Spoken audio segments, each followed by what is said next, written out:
జగన్మోహన్ రెడ్డి 4.5 సంవత్సరాల కాలంగా సీఎం అవ్వడానికి ముందు ఈ 4.5 సంవత్సరాల కాలంగా అతడిని నోటి నుంచి వచ్చే అతి తరచుగా వచ్చే అతి ముఖ్యమైన పదం ఏంటంటే నా ఆడబిడ్డలు నా అక్క చెల్లెములు.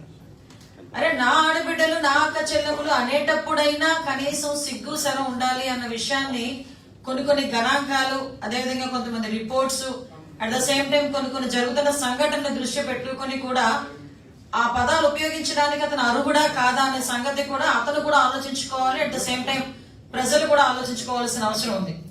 ఎందుకంటే సుమారుగా 4.5 సంవత్సరాల కాలంలో దగ్గర 1,48,578 కేసులు మహిళల మీద జరుగుతున్న అఘాయిత్యాల మీద గాని, మహిళలు అవమానిస్తున్న తీరు గాని, మహిళల మీద జరుగుతున్న దాడుల గురించి గాని, మహిళల మీద జరుగుతున్న హత్యల విషయంలో గాని ఈ 4.5 సంవత్సరాల కాలంలో దగ్గర జగన్మోహన్ రెడ్డి అతి ప్రియంగా పిలుచుకుని అక్క చెల్లెమ్మల మీద, ఆడబిడ్డల మీద అతని చేతకానితనం వల్ల, అతని ధనదాహం వల్ల, అతని తాలూకా అంటే దాన్ని ఏమంటారంటే అవగాహన లేమి వల్ల 1,48,578 రికార్డ్ అయిన కేసులు. ఇవి నేను 4.5 సంవత్సరాల కాలంలో చెప్తున్నా. అంటే ఓవరాల్ గా యావరేజ్ చూసుకున్న సంవత్సరానికి దగ్గర 30 నుంచి 40 వేల వరకు కూడా కేసులు నమోదవుతున్నాయి. ఇది నమోదవుతున్న కేసులు. వీటితోని ఇవన్నీ కూడా ఎలా జరుగుతున్న నేపథ్యంలో టాప్ మోస్ట్ పొజిషన్ లో ఏపీ నుంచుతాను అని చెప్పి ఎలక్షన్ ముందు మాట్లాడిన వ్యక్తి మహిళల మీద జరుగుతున్న అఘాయిత్యాల్లో గానీ, మహిళల తాలూకు మిస్సింగ్ విషయంలో గానీ, బాలికల మిస్సింగ్ విషయంలో గానీ నెంబర్ 1, 2 పొజిషన్ లో మాత్రం డెఫినెట్ గా ఉంచే పరిస్థితి ఈ రోజు ఒక సైకో జగన్మోహన్ రెడ్డి రాష్ట్రానికి దాపురించాడు అన్న సంగతి అయితే చాలా క్లియర్ గా చెప్పగలం.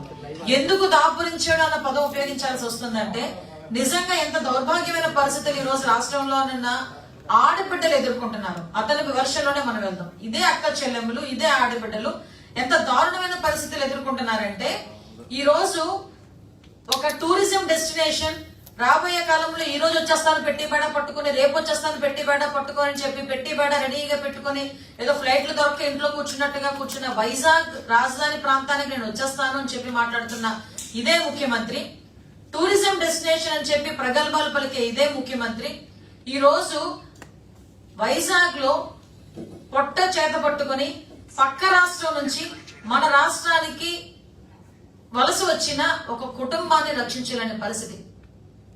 దారుణమైన సిచ్యువేషన్స్ ఈరోజు ఒక 17 ఏళ్ల దళిత బాలిక, ఒరిస్సాకు చెందిన దళిత బాలిక మీద 11 మంది గ్యాంగ్ రేప్ జరిగితే పరిస్థితి ఎలా ఉందిరా అంటే పోలీసులు ఇన్ఫర్మేషన్ ఇవ్వరు, తల్లిదండ్రుల్ని కలవనివ్వటానికి కనీసం ప్రయత్నం చేసినా కూడా వాళ్ళని కనిపించనివ్వరు.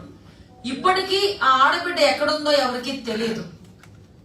ఒకసారి డిసెంబర్ 18వ తారీఖున ఆ తల్లిదండ్రులు ఆ అమ్మాయి కనిపించట్లేదని 4th టౌన్ పోలీస్ స్టేషన్ లో ఆ అమ్మాయికి రిపోర్ట్ ఇస్తే ఆ అమ్మాయిని 18వ తారీఖు 19వ తారీఖుల్లో పట్టుకోవలసిన ఆ అమ్మాయిని ట్రేస్ చేయాల్సిన పోలీసులు నిమ్మక నీరెత్తినట్టు కూర్చోవటం వల్ల, వాళ్ళ తాలూకా వైఫల్యం వల్ల 11 మంది ఆ అమ్మాయిని గ్యాంగ్ రేప్ జరిగిందంటే నిజంగా దీని తాలూకా తప్పు మనం ఎవరిని మీద పెడతాం, ఎవరి మీద మనం మాట్లాడుకోవాల్సిన పరిస్థితి ఈరోజు వచ్చింది.